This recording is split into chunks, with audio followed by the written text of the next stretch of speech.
এই বৃষ্টিতে কার ভালো লাগে বলো তো? আমার তো মানে কখনো কখনো ভালো লাগে, কখনো কখনো ভালোই লাগে না। কারণ হচ্ছে এক তো কোথাও বের হনো যায় না, আর হুটহাট করে বৃষ্টি চলে আসে, কখন যে বুঝতেই পারি না। কোনো কাজ থাকলে সেটাও করা যায় না। আর একদিক থেকে ভালো লাগে যদি কোনো কাজ না থাকে, বাড়িতে শুয়ে থাকা যায়, তাহলে ঠিক আছে বৃষ্টির মধ্যে আরামসে বৃষ্টির মজা নাও আর শুয়ে থাকো। কিন্তু যদি কাজ থাকে তাহলে বৃষ্টি যদি শুরু হয়ে যায় আর কোথাও না যেতে পারি, তখন খুব খুব রাগ উঠে। তো সেই জন্য তো তারপরে দেখো একটা জিনিস দেখতে পেলাম, এই যে এখান থেকে কোথা থেকে যে জল পড়ছে আমাদের মেঝেটাতে বুঝতেই পারছি না।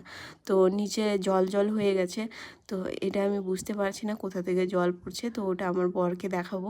তো তারপরে দেখো এদিকে আমি কাজ নিয়ে বসে পড়লাম। তো অনেক দিন ধরে কাজগুলোও ফেলে রেখেছিলাম, আর পূজার সামনে চলে আসছে, ভাবছি কাজগুলো একটু একটু করে যদি না করি তাহলে হচ্ছে পূজার মধ্যে আমার আরও মানে কাজের চাপ বেড়ে যাবে। তখন আমাকে দিন রাত এক করে কাজ করতে হবে। যখন আমি বাবার বাড়িতে ছিলাম তখন আমার ওই রাত্রেবেলা 1টা 2টো বেজে যেত কাজ করতে করতে। এখন হচ্ছে শ্বশুরবাড়ি চলে এসেছি, এখন আমার অনেক অলসতার কারণে কাজগুলোও ফেলে রাখি। এখন ঝটপট করে কাজগুলোও করতে পারি না।